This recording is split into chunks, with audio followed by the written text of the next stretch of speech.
ਬੇਮੌਸਮੀ ਮੀਂਹ ਕਾਰਨ ਕਣਕ ਦੀ ਫਸਲ ਇਸ ਵਾਰ ਬਹੁਤ ਹੀ ਵਧੀਆ ਨਹੀਂ ਹੋਈ।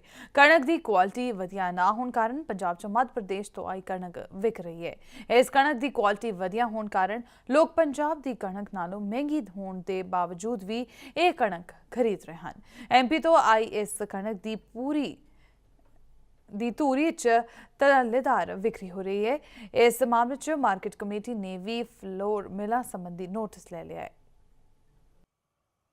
ਪੰਜਾਬ ਵਿੱਚ ਇਸ ਵਾਰ ਬੇਮੌਸਮੀ ਬਾਰਿਸ਼ ਦੇ ਚਲਦੇ ਜਿੱਥੇ ਕਣਕ ਦੀ ਫਸਲ ਡਿਸਕਲਰ ਹੋ ਗਈ ਸੀ, ਉੱਥੇ ਹੀ ਇਸੀ ਡਿਸਕਲਰ ਦੇ ਕਾਰਨ ਲੋਕ ਪੰਜਾਬ ਦੀ ਕਣਕ ਨਾ ਖਰੀਦ ਕੇ ਮੱਧ ਪ੍ਰਦੇਸ਼ ਦੀ ਕਣਕ ਨੂੰ ਖਰੀਦ ਰਹੇ ਨੇ। ਧੂਰੀ ਦੇ ਵਿੱਚ ਮੱਧ ਪ੍ਰਦੇਸ਼ ਦੀ ਕਣਕ ਬੜੇ ਵੱਡੇ ਪੱਧਰ ਤੇ ਵਿਕ ਰਹੀ ਹੈ ਤੇ ਉੱਥੇ ਹੀ ਲੋਕ ਵੀ ਇਸ ਦੀ ਚੰਗੀ ਕੁਆਲਿਟੀ ਨੂੰ ਦੇਖਦੇ ਹੋਏ ਇਸ ਦੇ ਮਹਿੰਗੇ ਦਾਮਾਂ ਦੇ ਵਿੱਚ ਇਸ ਨੂੰ ਖਰੀਦਣ ਲਈ ਤਿਆਰ ਨੇ ਤੇ ਨਾਲ ਹੀ ਮੱਧ ਪ੍ਰਦੇਸ਼ ਦੀ ਕਣਕ ਨੂੰ ਵੇਚ ਕੇ ਕਈ ਦੁਕਾਨਦਾਰ ਸਰਕਾਰ ਨੂੰ ਝੂਨਾ ਵੀ ਲਗਾ ਰਹੇ ਨੇ। ਤੇ ਉੱਥੇ ਹੀ ਮਾਰਕੀਟ ਕਮੇਟੀ ਨੇ ਵੀ ਇਸ ਦਾ ਨੋਟਿਸ ਲੈ ਕੇ ਸਾਰੀਆਂ ਫਲੋਰ ਮਿਲਸ ਨੂੰ ਮੱਧ ਪ੍ਰਦੇਸ਼ ਦੇ ਕਣਕ ਨੂੰ ਧੂਰੀ ਦੇ ਵਿੱਚ ਵੇਚਣ ਦੇ ਲਈ ਆੜ੍ਹਤੀਆਂ ਨੂੰ ਨੋਟਿਸ ਭੇਜ ਦਿੱਤਾ ਹੈ। ਇਸ ਸੰਬੰਧੀ ਕਣਕ ਦੀ ਖਰੀਦ ਕਰਨ ਵਾਲੇ ਹਰਮੇਲ ਸਿੰਘ ਦਾ ਕਹਿਣਾ ਹੈ ਕਿ ਇਸ ਵਾਰ ਪੰਜਾਬ ਦੇ ਵਿੱਚ ਬੇਮੌਸਮੀ ਬਾਰਿਸ਼ ਦੇ ਹੋਣ ਕਾਰਨ ਕਣਕ ਦੀ ਫਸਲ ਖਰਾਬ ਹੋ ਗਈ ਸੀ ਤੇ ਇਸ ਦੇ ਡਿਸਕਲਰ ਹੀ ਐਮਪੀ ਦੀ ਕਣਕ ਖਰੀਦਣ ਦੇ ਲਈ ਲੋਕਾਂ ਨੂੰ ਉਕਸਾ ਰਿਹਾ ਹੈ। ਇਸੇ ਕਾਰਨ ਦਾਮ ਜ਼ਿਆਦਾ ਹੈ ਤੇ ਜਿਸ ਕਾਰਨ ਚੱਕੀ ਤੇ ਜਾ ਕੇ ਆਪ ਇਸ ਨੂੰ ਧਿਆਨ ਦੇ ਨਾਲ ਪਿਸਵਾਉਣਾ ਪੈਂਦਾ ਹੈ। ਇਸ ਦੀ ਰੋਟੀ ਵੀ ਚੰਗੀ ਬਣਦੀ ਹੈ। ਇਸ ਵਾਰ ਬੇਮੌਸਮੀ ਬਰਸਾਤ ਕਰਕੇ ਪੰਜਾਬ ਦੀ ਜਿਹੜੀ ਕਣਕ ਹੈ ਉਹ ਜ਼ਿਆਦਾ ਖਰਾਬ ਹੋ ਚੁੱਕੀ ਸੀ। ਡੈਮੇਜ ਡਿਸਕਲਰ ਜ਼ਿਆਦਾ ਸੀ, ਇਸ ਕਰਕੇ ਐਮਪੀ ਦੀ ਕਣਕ ਜ਼ਿਆਦਾਤਰ ਹੀ ਲੋਕਾਂ ਨੇ ਖਰੀਦੀ ਹੈ। ਇਹ ਜ਼ਿਆਦਾ ਕੋਸਟਲੀ ਹੋਣ ਕਰਕੇ ਕੋਲ ਖੜ ਕੇ ਹੀ ਫਸਾਉਣੀ ਪੈਂਦੀ ਹੈ। ਇਹਦੀ ਕੁਆਲਿਟੀ ਬਹੁਤ ਅੱਛੀ ਹੈ ਔਰ ਇਹਦੀ ਰੋਟੀ ਵੀ ਬਹੁਤ ਜ਼ਿਆਦਾ ਵਧੀਆ ਬਣਦੀ ਹੈ।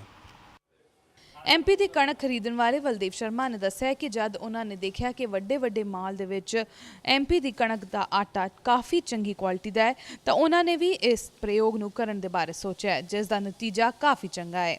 ਇਸ ਵਾਰ ਬਾਰਿਸ਼ ਹੋਣ ਦੇ ਕਾਰਨ ਪੰਜਾਬ ਦੇ ਵਿੱਚ ਕਣਕ ਖਰਾਬ ਹੋ ਗਈ ਹੈ, ਜਿਸ ਕਾਰਨ ਉਹਨਾਂ ਨੂੰ ਐਮਪੀ ਦੀ ਕਣਕ ਖਰੀਦਣੀ ਪੈ ਰਹੀ ਹੈ।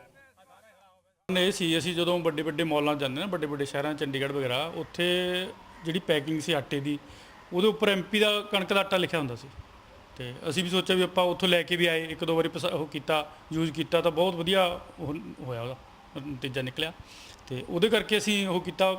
ਬਾਕੀ ਪੰਜਾਬ ਦੀ ਕਣਕ ਸੀ ਜਿਹੜੀ ਉਹ ਖਤਮ ਹੋ ਚੁੱਕੀ ਸੀ ਭਿੱਜੜ ਹੋਣ ਕਰਕੇ, ਠੀਕ ਹੈ ਨਾ ਜੀ।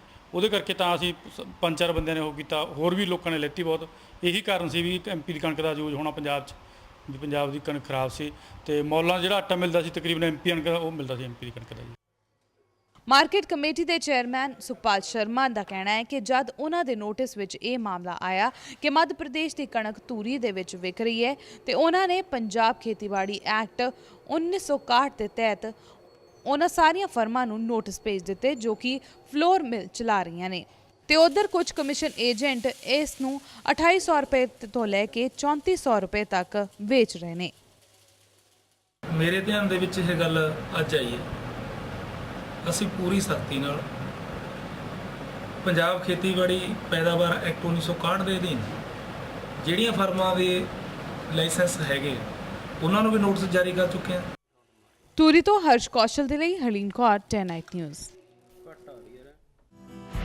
ਖਬਰਾਂ ਦੀ ਦੁਨੀਆ ਵਿੱਚ ਆਓ, ਸਾਡੇ ਨਾਲ ਕਦੇ ਵੀ ਕਿਤੇ ਵੀ ਜੁੜੋ।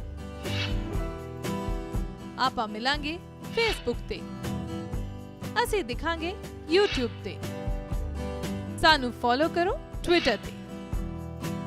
ਖਬਰਾਂ ਨਾਲ ਜੁੜੇ ਰਹੋ ਦਿਨ ਰਾਤ।